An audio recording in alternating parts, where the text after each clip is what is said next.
One of my first memories of Alexis from her early days of humanities was her staring at a blank computer screen, every muscle tensed, paralyzed by a short writing assignment in front of her. Well, intellectually, I know this was her. The face matches, the same brown hair pulled back into an impatient bun. It does not align with the confident, capable student I now see before me.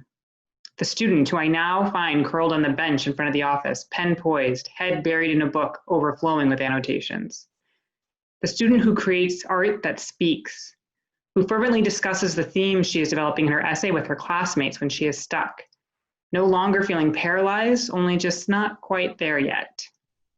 The young girl wary of speaking up in class discussion for fear of ridicule now spurs discussion and actively seeks out and makes room for the newer, quiet voices hiding as hers once did.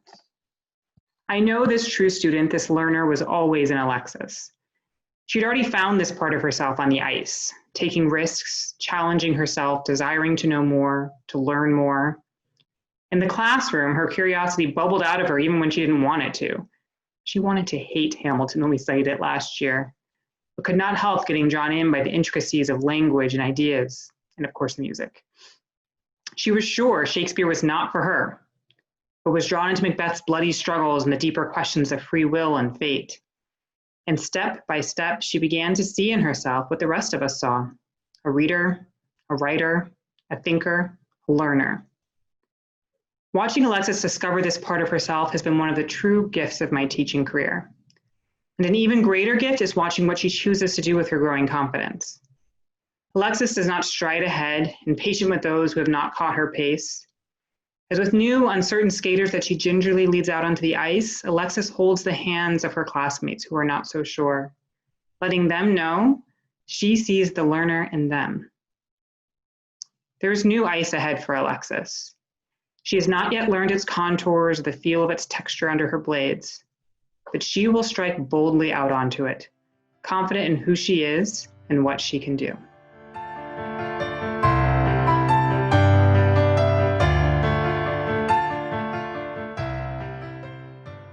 Hey guys, what's up? I definitely wasn't expecting to have graduation like this, but hey, is it weird? Yeah. Good or bad? I don't know, but it's definitely going to go down in the books.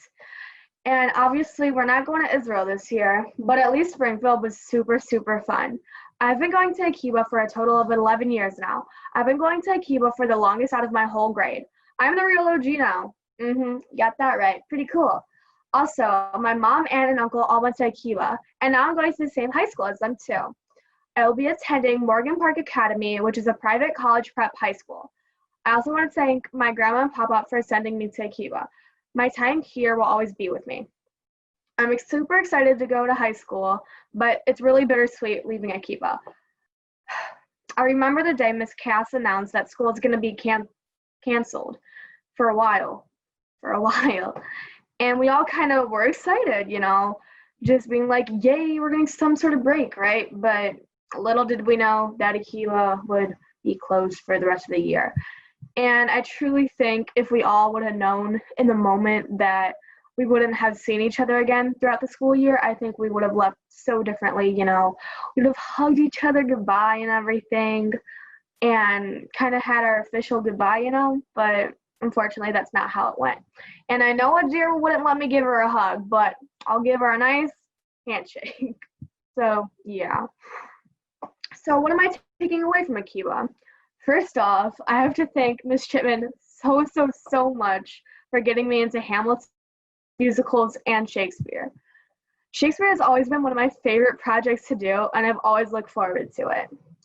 But before my time with Miss Chipman, I absolutely hated musicals with a passion.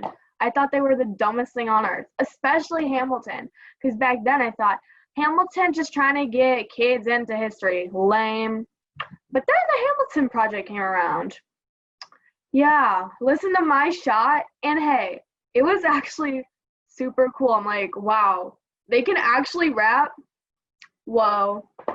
So I ended up memorizing the whole entire soundtrack, 2.5 hours and 48 songs. And that's pretty crazy.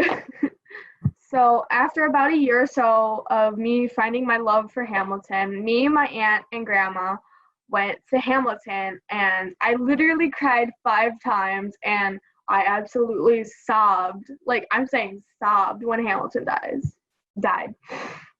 But yeah, I have to thank Miss Chin so much for getting me into musicals, because musicals are awesome. Okay, and I also have to thank MFP, or Marion Freeman Parks, for always taking care of me. Whether it's literally just me going to the office and asking for some food, or me breaking a finger, or cutting my finger on a cutting board. Brings back memories. That was a swell time.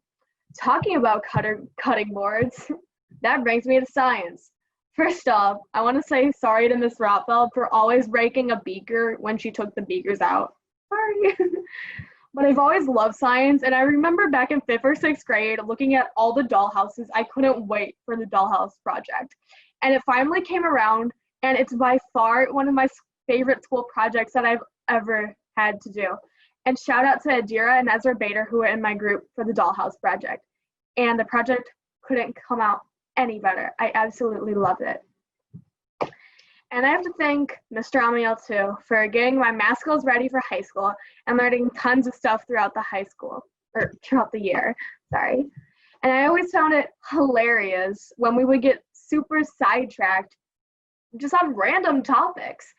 And somehow it related to math. I don't really know. But hey, it was a fun time. And quite honestly, I used to absolutely hate math. It used to be one of my least favorite subjects. And ever since I kind of started math class this year with Mr. Amiel, I found out that it actually isn't too dang bad, Is it challenging? Yes, don't get me wrong. But it's a pretty decent class. And it's nowhere near my least favorite class now. So yeah, definitely changed my views on math. So thank you for that. Okay, and I just have to share this one story from Springfield because it is hilarious. So me, Nina, Anna, and Hannah share the same hotel room, right? And, the teachers, Miss Chipman and Mr. Siegel, came by, collected all of our phones at night, right? And they were basically like, we know you're going to stay up, but don't be too loud. Get it, got it good. And we're like, okay. So after doing our girl stuff, we finally turned off the lights and we went to bed. I'm not even joking. About 5 seconds later, knock on the door. I started having a panic attack. I'm like, who was that? What is that? Who was there? And horror mode Alexis kicked in. I thought it was a kidnapper. Yay. So thank you, Nina, for calming me down throughout that time. But then right after she calmed me down, on the window, it probably wasn't on the window, but I like to think it was on the window. And that took a good 30 minutes to an hour calming me down again. So thanks, Nina. Fun times. But anyway, after we woke up, packed our stuff, we told the teachers what happened.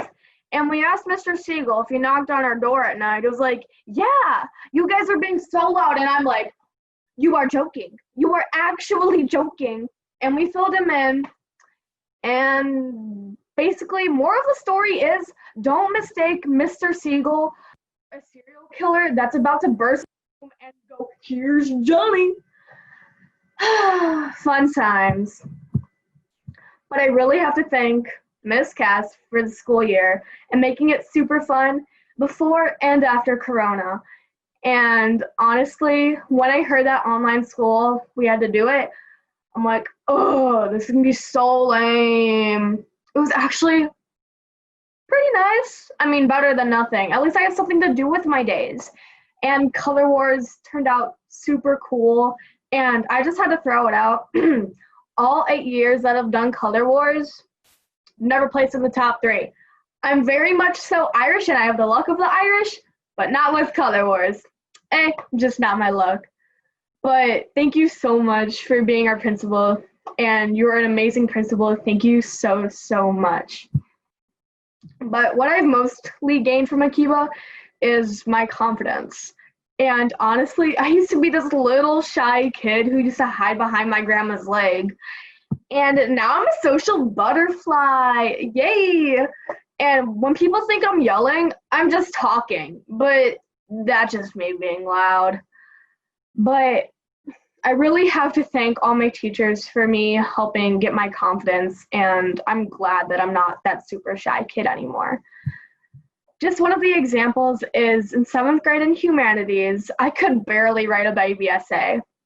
We don't talk about it, okay? But now I am literally writing a thriller novel, and it's in the process right now, and it's going great. So yeah, I would have never have been able to do that in 7th grade. So yeah. Thank you all so much for making my year and time at Akiba amazing. It is very bittersweet for me graduating. I'm so excited to go to high school, and I'm so excited to see new faces and everything, and I'm excited to have new friends and buddies. But then again, I will miss Akiba because I've been going here all my childhood. But it's really nice to start a new chapter in life. So thank you for everyone at Akiba, friends, teachers, and parents for all making my time here amazing. I hope I see you all soon. And I hope this whole Corona thing ends soon so we could all see each other. But for now, stay safe, and I'll see y'all later. Bye.